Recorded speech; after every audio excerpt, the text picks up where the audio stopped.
Hello everyone. Let's continue with the topic that I taught earlier with writing. Alright. Now we are going to learn about techniques of writing precisely. I put this on the board here. Let's first understand what is the meaning of precise. Precise is to shorten something, to shorten the length of a given article to you. But when you are shortening it, the meaning should not be lost.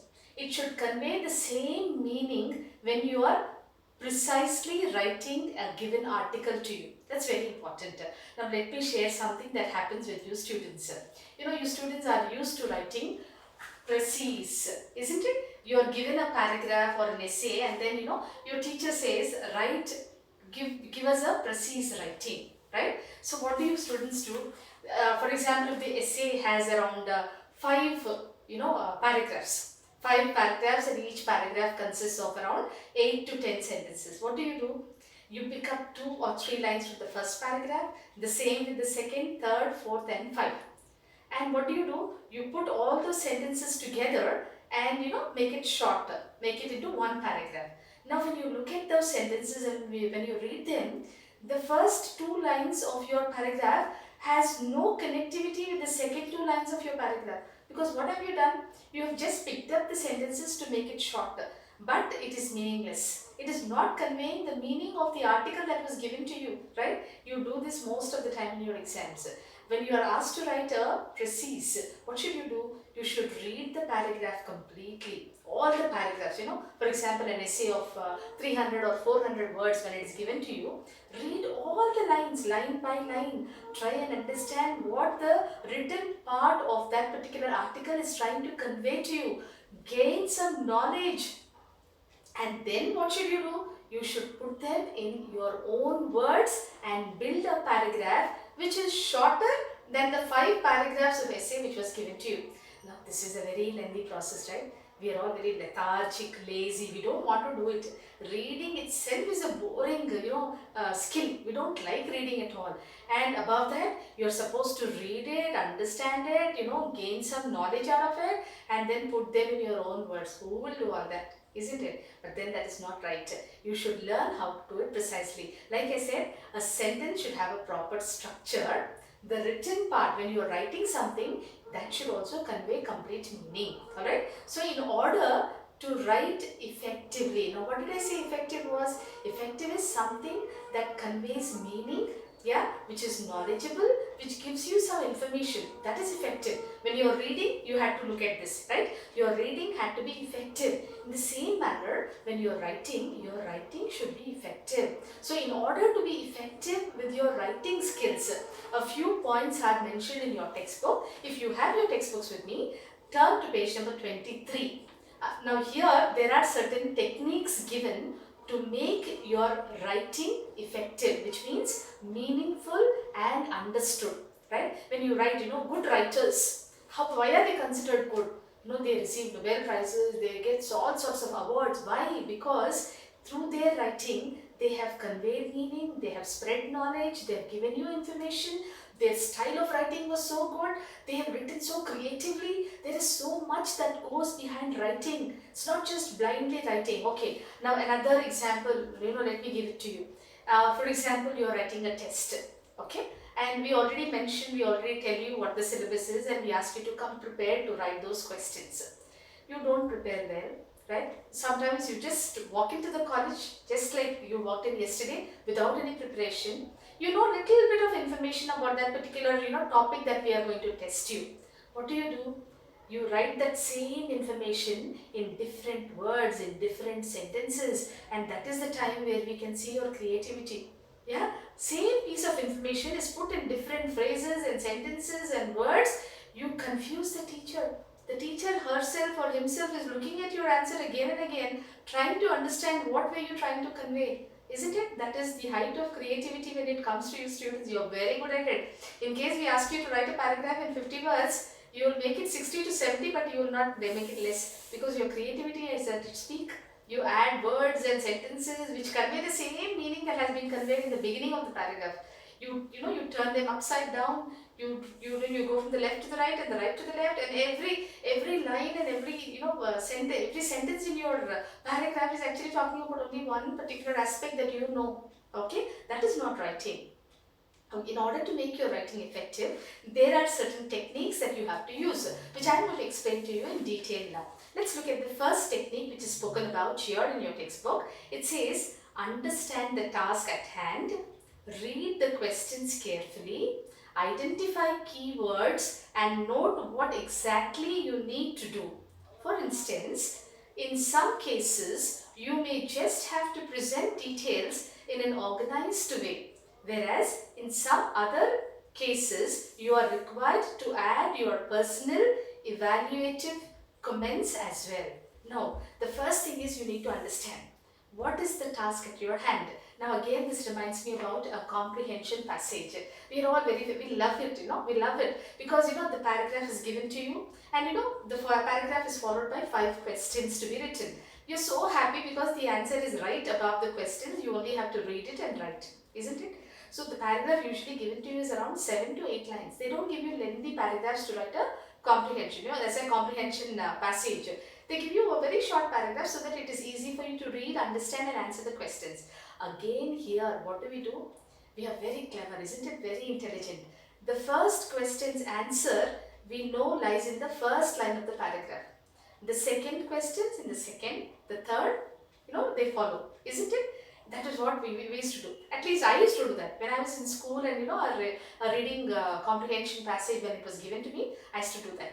What is the point in reading the whole thing? Just read the first question, it is in the first sentence. Read the second question, it is in the second sentence. That was how we had our passages. But now even we have become clever, right? When we give you a passage and when we give you questions which follow the passage, sometimes you are expected to understand the meaning in between the lines. In between the lines is where the meaning is not clear. You need to read it once or twice to understand what the author was trying to tell you.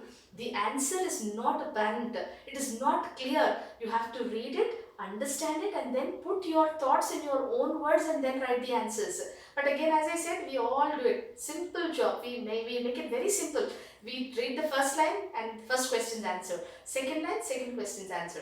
That is not the right way. So what should you do? Firstly, you should understand what is the task. What are you expected to write? That is one thing. And then read the questions carefully. The question has to be read carefully because, as I said, sometimes they are asking you for the underlying meaning. A meaning which is not clear, which is not on the surface. You have to understand it to answer the question. And then identify the keywords. Now, what are the different words that you have read there, and what is important? What are the keywords? How are these keywords playing an important role in the passage that you are about to write? Remember, read them, read the keywords, and then note what exactly you need to do. So you have to understand. Firstly, don't just jump to sit down and write. Firstly, understand what you are supposed to write.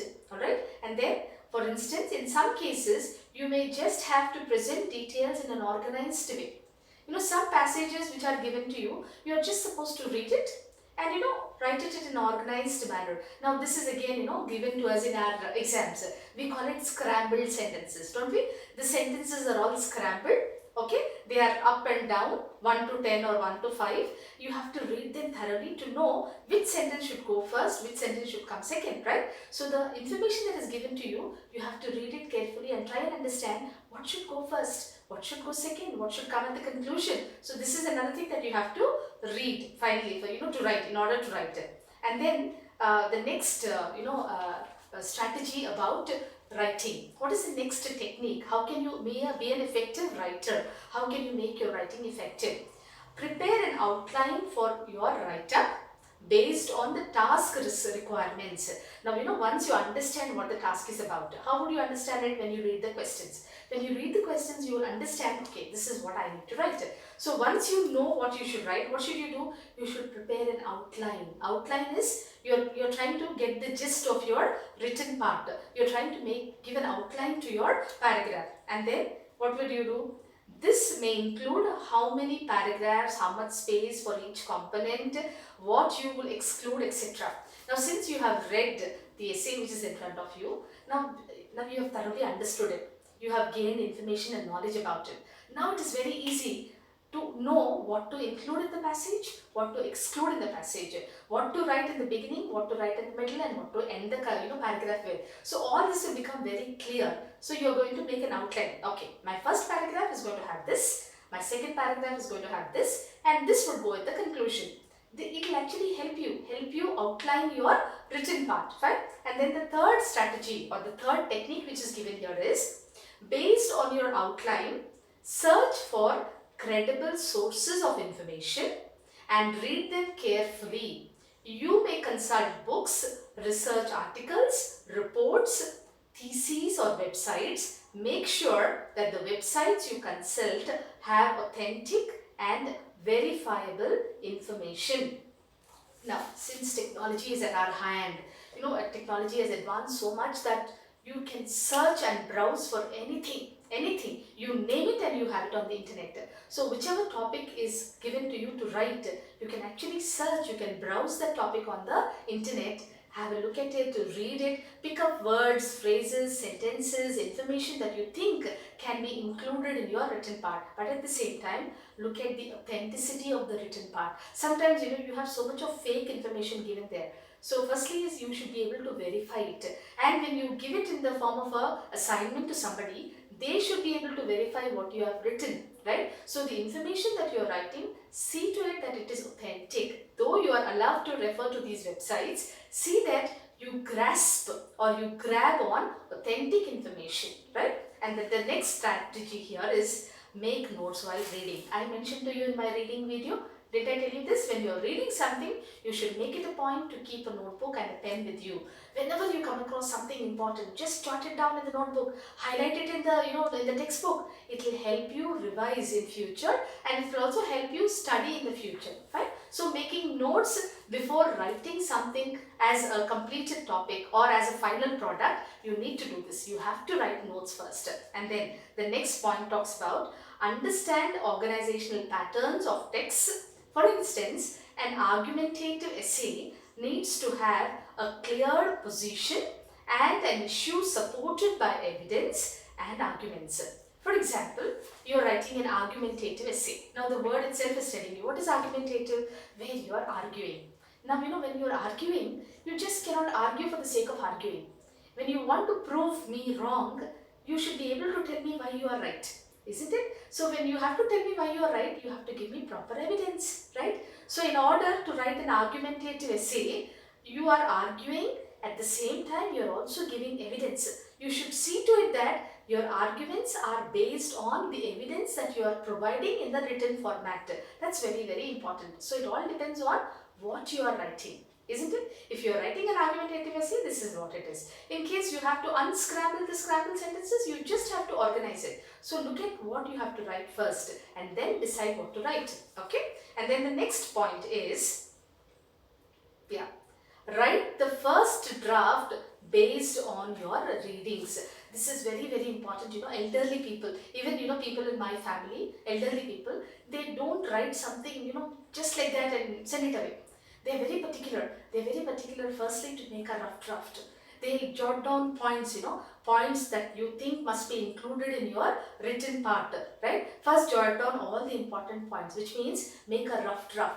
Or sometimes, write the whole, article.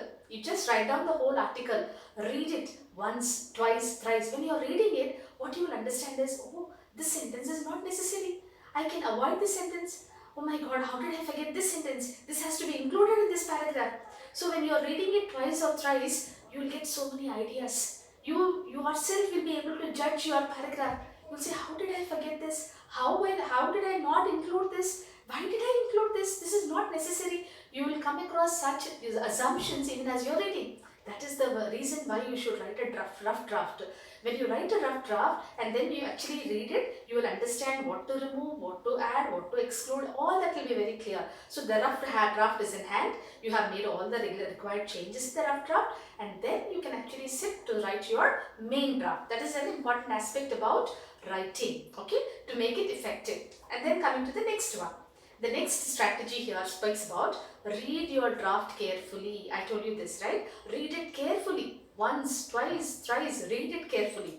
Make sure you have included all main points. Alright, whatever you have read, whatever you have studied, whatever information you have gathered, make sure that you have added all the important points. Make sure to see that you have not forgotten or excluded certain points which are really important for the paragraph. So read it again to understand that. And then your first goal is to achieve content accuracy, which means the content that you are going to write. The first goal that you have to strive towards is that it is accurate, it is correct, it is clear.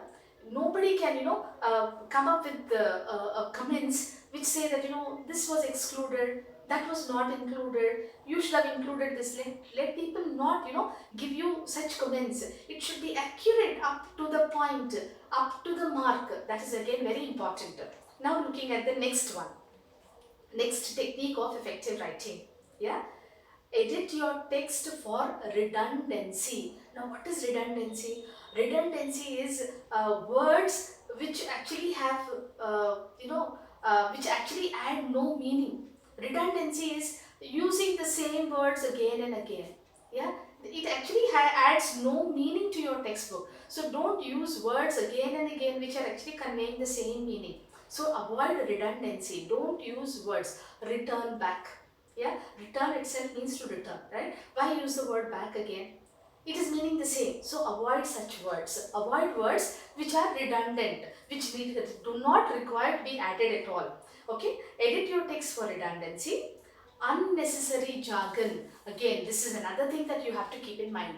Jargon is nothing but usage of technical words, usage of vocabulary which is not understood by a common man, right? I was telling you, in my previous videos, I was talking to you about the politician Shashi Tharoor. What did I say? He is a living dictionary. When he speaks, people have to open to a dictionary and find what he's speaking. Yeah, the meanings of the words that he uses. So don't use jargons which are not understood by a common man. Now, if you use your technical terminology, from your subjects, do you think I'll be able to understand it? I'm an English teacher, so I'll be able to understand simple words in English. Technical language is easy for you to understand, but when you're writing it, you have to, look at the audience. Who's going to read your item? Who's going to read your article? So write according to their, levels of language. So don't use technical words which are difficult for people to understand, right? And then, so that is jargon, not using jargons. Vague expressions, expressions which convey no meaning. Yeah, vague. There is no meaning in the expression that you have spoken or written there. Don't use such expressions. And then it also talks about, yeah, grammatical inaccuracies. Grammatical inaccuracy, which means grammatically incorrect words. And we Indians are very, very, very good at it, isn't it? Firstly, we don't know the meaning of the word grammar. Yeah, I have asked so many of my students to spell grammar and they say Grammer. It is not the correct meaning, is it? The correct spelling, right? Grammer is the correct word, is the correct spelling. Many students end up giving me the wrong, spellings for the word grammar itself. Forget about using the correct grammar in their sentences. Now, the correct grammar, I can give you a very simple example, is the messaging that you do in your WhatsApp. Yeah. Sometimes, that WhatsApp messages confuse me so much because I don't understand what is written there, right? On one of my, birthdays a few years ago, a student happened to send me a WhatsApp message. She said, "Happy birthday, ma'am. God bless you." All right.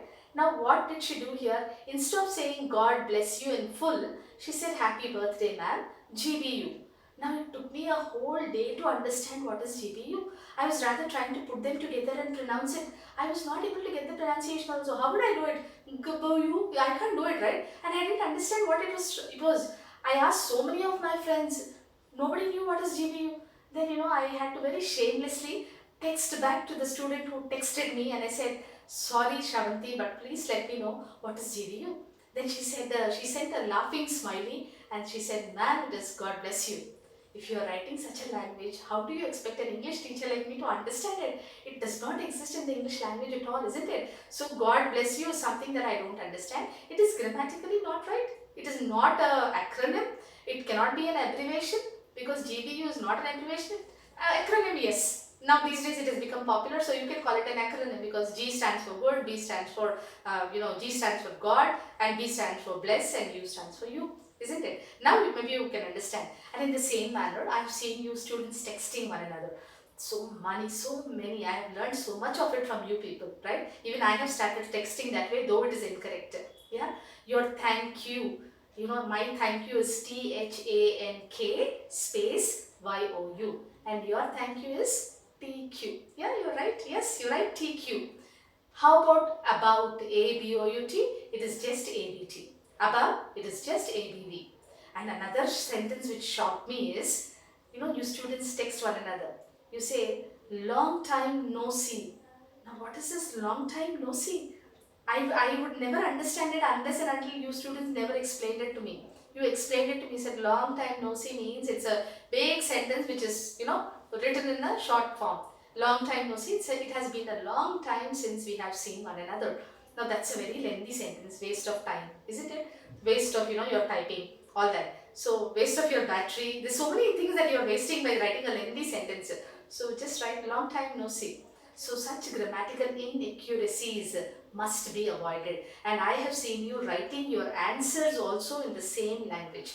You write in this language, you expect the teacher to read your answers, understand it and give you full marks. Yeah, not acceptable. No English teacher would give you marks if this is the language that you use in your, in your answer sheets.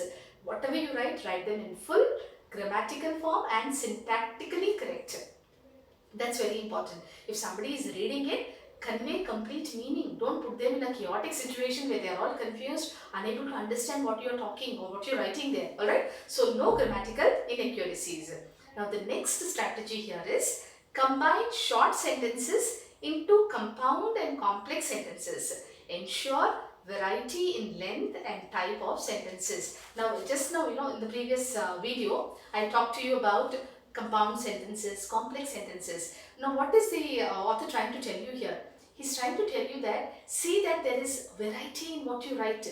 Don't be monotonous on the same tone, on the same line. Don't write sentences that way. In every sentence, bring out a variety. If the first sentence was different in the written form, make the second sentence a little more different. Try adding variety. When you have to add variety, what should you do? You should change the tense, you should change the tone, you should use different vocabulary. There is so much you can do. You know, you can be very creative with your sentences. Try making them into compound and complex sentences. So see that you inculcate, you add variety to your written part. Fine? That's another thing. And then the next one is, the 10th strategy is proofread your text for types and punctuation mistakes. We Indians actually don't even know what a punctuation mark is.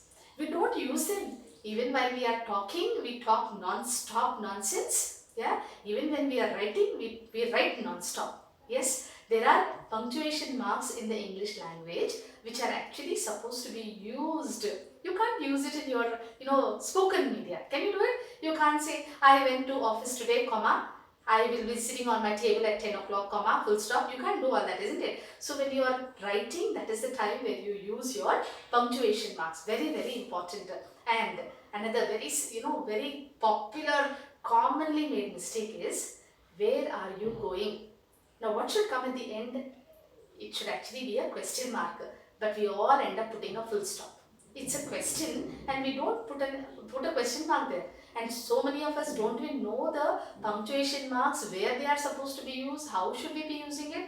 None of us know it except for full stops and commas and question marks. We don't know the rest of the punctuation marks, which I'm going to teach you in my next video. Alright, so this is very, very important. Punctuation marks are very important. When you end a sentence, put a full stop. When you are questioning somebody, put a question mark. When you're talking about two or more things, put commas in between those words. That's very, very important when you're writing. So proofread the text for typos. Typos is, in case there are any typing errors, which means when you are typing or when you are writing, have you made any errors in the spelling? Look at that. Look for spelling errors and then look for punctuation mistakes in case you have made any, right? You also are going to be given a passage where you have to add the correct punctuation marks. Yeah, when it comes to punctuation marks, you should also learn where to use capital letters, where to use small letters, what kind of punctuation should be added. This is actually tested. You are tested in this as well. So you have to learn doing this. Do not depend on grammar and spell check alone for this. Now spell check, computers. So easy, no? The moment you write an incorrect word, the computer gives you a red line there. And you give a right click, the computer gives you the correct sentence, isn't it? Correct word. So don't depend on that. Learn it. Learn what is the correct spelling. There are so many, so many of us. In case I gave you a dictation now at this stage, at least for 10 words, I'm sure none of you would get 10 out of 10 because you're all WhatsApping, you're all messaging on Facebook, Instas, Twitters, and this is the language that you use, the one that I just spoke to you. In case I give you very simple words as a dictation, I'm sure you will end up getting 1 or 2 correct and the rest are all going to be incorrect. So please learn the spellings. Don't depend on the computer, don't depend on technology to give you the correct spellings. Alright? And the last strategy to improve or to make your writing effective is read the full text once before finishing it. Yeah, once you write down, you've written a rough draft, you've done all the first 10 points, you've been very careful to follow every strategy that was given to you here. You've done all that and finally you are confident that you have written well. But that's not enough. Now once you've written the final draft, read it carefully, read it again. Read it for errors, for grammatical mistakes, as I said, for typos, for punctuation marks. There might be so many things that you would come across when you are reading the final draft. So read it again before finalizing it. You can ask for feedback from teachers or friends if possible. Now sometimes what happens is, when you read your own text, you will not find any mistakes because you are so confident. Sometimes, you tend to overlook. Though you come across, incorrect words or grammatically incorrect sentences, you tend to overlook such things.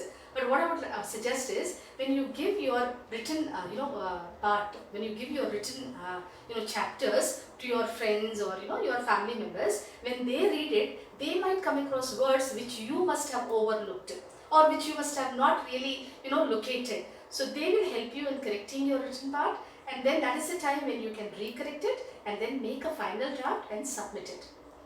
So see that whenever you are writing something, you follow all the 11 strategies of writing, and this is going to help your writing be effective, understood clearly, and read and understood by the people who are reading it, right? I hope this was helpful. I'll meet you in my next video with another topic in grammar. Thank you so much. God bless.